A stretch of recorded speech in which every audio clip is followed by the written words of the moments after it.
العلم هو النور الهادي والمفتاح لكل الخير من يرد الله به خيرا.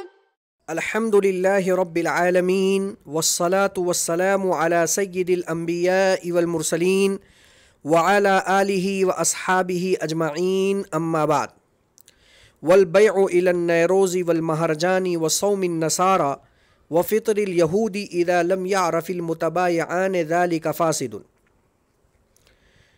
بیع کرنا نیروز، مہرجان، صوم نصارہ، فطر یہود کے دن تک جب کہ عاقدین یعنی بائع اور مشتری ان ایام کو نہ جانتے ہوں تو یہ فاسد ہے. ولا يجوز البيع الى الحصاد والدياس والقطاف وقدوم الحاج، اور بیع کرنا جائز نہیں ہے کھیتی کے کاٹے جانے تک، گاہے جانے تک، پھلوں کو توڑے جانے تک اور حاجیوں کے آنے تک. فإن تراضيا بإسقاط الأجل قبل أن يأخذ الناس في الحصاد والدياس، پس اگر عاقدین بائع اور مشتری مدت کو ساقط کرنے پر راضی ہو جائیں قبل اس کے کہ لوگ کھیتی کاٹنے اور گاہنے میں مشغول ہوں، وقبل قدوم الحاج، اور حاجیوں کے آنے کے دن سے پہلے، جاز البیع، تو بیع جائز ہوگی. عزیز طلبہ، اس متن کے تحت مباحث اربعہ، کل 4 مباحث پر گفتگو کرنی ہے. بحث اول نیروز، مہرجان، صوم نصارہ، فطر یہود کی مراد. بحث ثانی متن میں موجود مسئلے کی وضاحت. بحث ثالث ادھار کی مدت میں جہالت فاحشہ، ہائی انسرٹینٹی، اور جہالت یسیرہ، لو انسرٹینٹی ہونے کی صورت میں شرعی حکم. بحث رابع بیع فاسد، انویلیڈ سیل کے درست کیے جانے کا اصول. نیروز، یہ لفظ نوروز کا معرب ہے. معرب اس لفظ کو کہتے ہیں جسے دوسری زبان سے عربی میں لایا گیا ہو. شمسی سال کا پہلا دن مراد ہے. مہرجان، یہ مہرگان کا معرب ہے. پتجھڑ یعنی موسم خریف کا پہلا دن، پارسیوں کے عید کا پہلا دن. صوم نصارہ سے مراد بقول علامہ ابن الحمام کے 25 روزے اور صاحب عنایہ کے قول کے مطابق 50 روزے ہیں.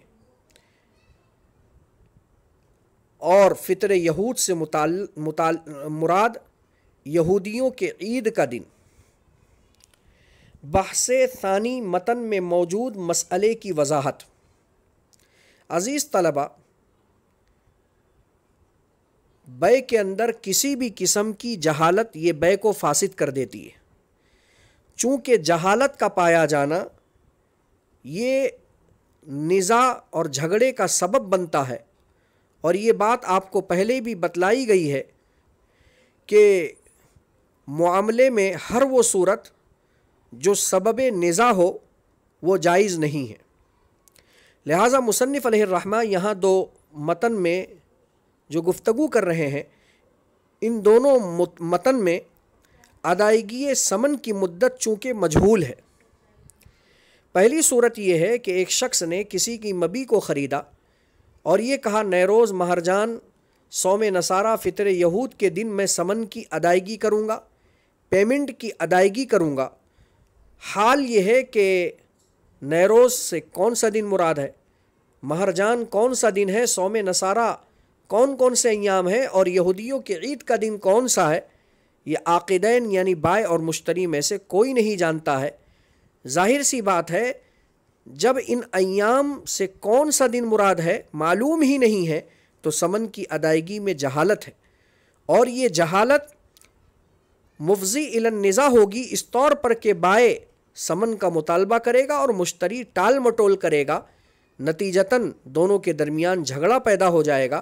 اس وجہ سے یہ معاملہ فاسد ہے. اسی طریقے سے اگر کسی نے مبی کو خریدا اور ثمن کی ادائیگی کو کھیتی کے کاٹے جانے کے دن، گاہے جانے کے دن، پھلوں کو اتارے جانے کے دن یا حاجیوں کے آنے کے دن پر معلق کیا تو چونکہ ان ایام میں تقدیم و تاخیر کا ہونا ممکن ہے، لہٰذا یہاں پر بھی ثمن کی ادائیگی میں جہالت ہے، اس وجہ سے بے فاسد ہوگی۔ لیکن اگر عاقدین ان مدت کو ساقط کرنے پر راضی ہو جائیں اور کسی وقت متعینہ کو ادائیگی سمن کے لیے مقرر کر لیں تو چونکہ اب سمن کی ادائیگی میں کوئی جہالت نہیں رہی، جاز البیع، اس لیے بیع جائز۔ بحث ثالث، ادھار کی مدت میں جہالت فاحشہ ہائی انسرٹینٹی اور جہالت یسیرہ لو انسرٹینٹی ہونے کی صورت میں شرعی حکم۔ یاد رکھیں، اگر خرید و فروخت کا معاملہ ادھار ہے تو ادھار کی مدت کا طے ہونا ضروری ہے۔ اگر مدت طے نہ ہو تو اس کی کل دو صورتیں ہو سکتی ہیں۔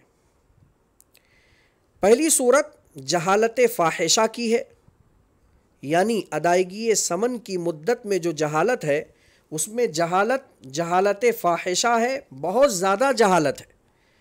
نمبر دو، دوسری صورت جہالت یسیرہ، یعنی ادائیگی سمن کے مدت میں جو جہالت ہے وہ جہالت یسیرہ، تھوڑی جہالت ہے۔ والبیع الی النیروز والمہرجان وصوم النصارى وفطر الیہود، پہلا جو مسئلہ مصنف علیہ الرحمہ ذکر کر رہے ہیں کہ سمن ادا کروں گا نیروز، مہرجان یا صوم نصارہ یا یہودیوں کے عید کے دن، یہاں جہالت فاحشہ ہے، کیونکہ عاقدین میں سے کسی کو بھی ان ایام کا علم نہیں ہے۔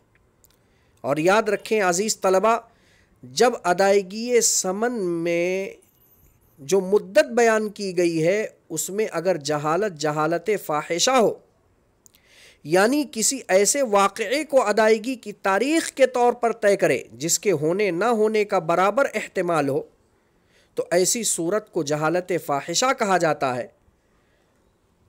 اور اس جہالت فاحشہ میں اس جہالت کو مجلس عقد میں ختم کرنا ضروری ہے۔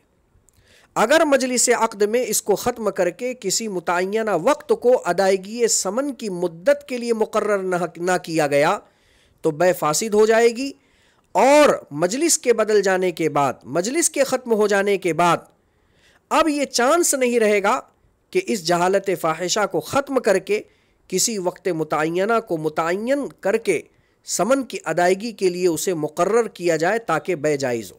یہ چانس صرف مجلس عقد تک باقی رہتا ہے۔ مجلس کے تبدیل ہونے کے بعد اس معاملے کو صحیح نہیں کیا جا سکتا، بلکہ دوسرے نئے سرے سے معاملہ کرنا ضروری ہوگا۔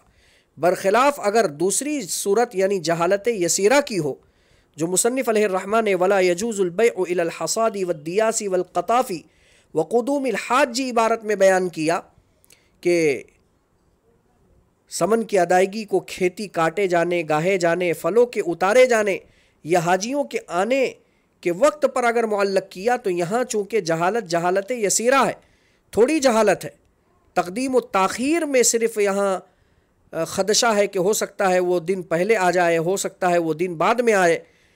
تو جہالت یسیرہ کی صورت میں اس جہالت کو ختم کر کے کسی وقت کو متعین کر کے سمن کی ادائیگی کے لیے مقرر کرنے کا چانس مجلس عقد میں بھی ہوتا ہے اور مجلس عقد کے بعد بھی ہوتا ہے۔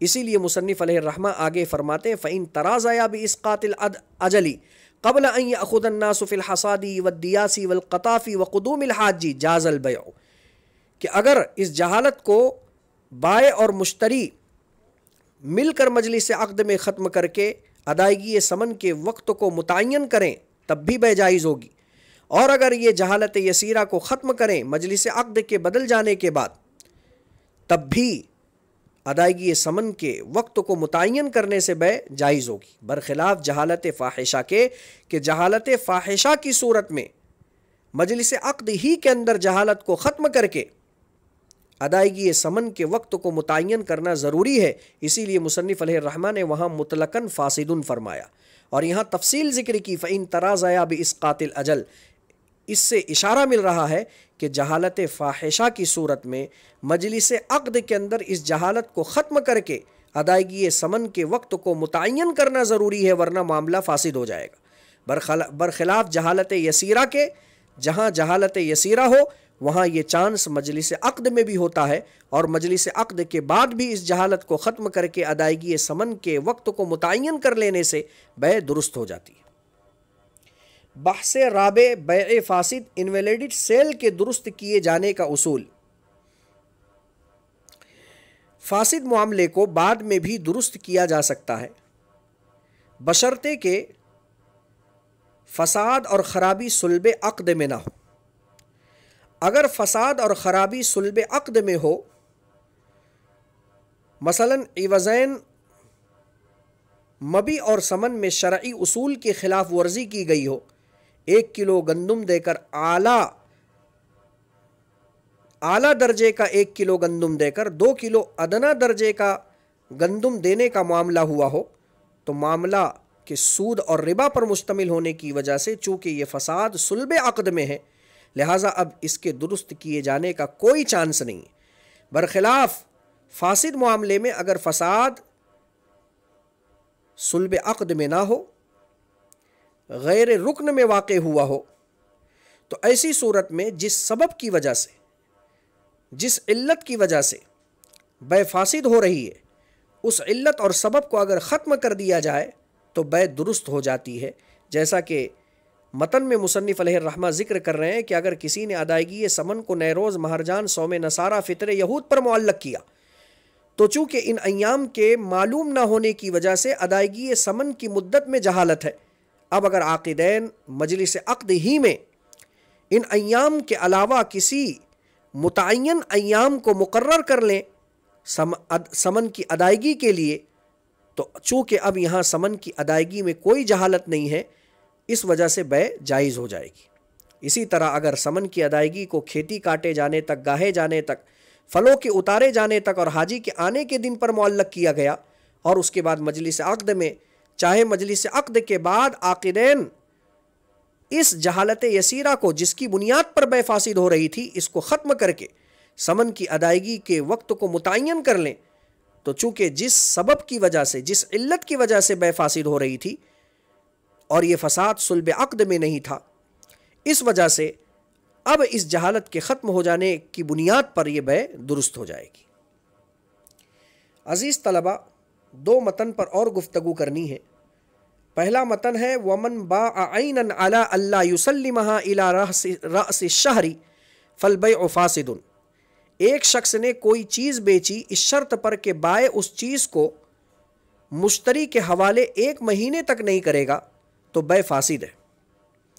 عزیز طلبہ، ہم نے شرط فاسد کی تعریف کے تحت گزشتہ درس میں آپ کے سامنے یہ بات بیان کر دی تھی کہ شرط فاسد اس شرط کو کہتے ہیں جو مقتضائے عقد کے خلاف ہو اور عاقدین میں سے کسی ایک فریق کے لیے اس میں اضافی واضح فائدہ ہو۔ یہاں ایک شخص اپنی مبی کو فروخت کر رہا ہے اور یہ شرط لگا رہا ہے کہ فروختگی کے بعد یہ مبی مشتری کے حوالے 1 مہینہ اس کو استعمال کرنے کے بعد بائع کرے گا، تو چونکہ یہاں بائع کے لیے ایک اضافی فائدہ ہے کہ مبی کے فروخت ہو جانے کے بعد بھی بائع جو غیر مالک ہے، اس کا مالک نہیں ہے، اس کے باوجود وہ اس مبی سے 1 مہینے تک نفع اٹھا رہا ہے، فائدہ حاصل کر رہا ہے، تو بائع کے لیے اضافی فائدہ ہے، اس وجہ سے یہ شرط فاسد ہے اور معاملہ بھی فاسد ہو جائے گا۔ وَمَنْ بَاعَ جَارِيَةً أَوْ دَابَّةً إِلَّا حَمْلَهَا فَسَدَ الْبَيْعُ۔ ایک شخص نے باندی یا چوپایا فروخت کیا مگر اس کے حمل کو فروخت نہیں کیا تو معاملہ فاسد ہو جائے گا۔ عزیز طلبہ، یاد رکھیں کہ جس چیز کو تنہا مستقلاً بیچنا جائز ہے اس کا عقد میں استثناء کرنا بھی جائز ہے۔ مثلاً آپ نے قلم اور گھڑی کو بیچنا ہے تو گھڑی میں سے صرف گھڑی کو بھی آپ فروخت کر سکتے ہیں قلم کا استثناء کر کے، قلم کو صرف فروخت کر سکتے ہیں گھڑی کا استثناء کر کے، اس لیے کہ ان میں سے ہر ایک کو مستقلاً تنے تنہا بیچنا جائز ہے، اور جب تنے تنہا بیچنا جائز ہے تو ان میں سے ہر ایک کا استثناء کیا جا سکتا ہے۔ برخلاف وہ چیز جسے تنہا فروخت کرنا جائز نہیں، اس کا عقد سے استثناء کرنا بھی جائز نہیں، جیسے باندی کا حمل اور چوپائے کا حمل، کہ اس حمل کو تنے تنہا باندی کو نہ بیچتے ہوئے فروخت کرنا جائز نہیں ہے، اور جب اسے تنے تنہا یعنی حمل کو تنے تنہا مستقلاً بیچنا جائز نہیں ہے تو اس کا استثناء کرنا بھی بے میں جائز نہیں ہوگا، کیونکہ یہ حمل مبی جاریہ باندی اور چوپائے کا جزو لا ینفک ہے جو مبی کا حصہ ہے، لہٰذا جب باندی بکے گی تو حمل بھی فروخت ہوگا، چوپایا بکے گا تو حمل بھی فروخت ہو جائے گا، اس کا استثناء کرنا جائز نہیں ہے۔ اگر کوئی شخص استثناء کر دے تو یہ معاملہ فاسد ہو جائے گا۔ عزیز طلبہ، اسی پر اکتفا کرتے ہیں، انشاءاللہ آئندہ مجلس میں ملاقات ہوگی۔ السلام علیکم ورحمۃ اللہ وبرکاتہ۔ السلام عليكم. لا تنسوا الإعجاب بالفيديو والاشتراك في القناة تشجيعا لنا لنستمر بنشر المزيد إن شاء الله.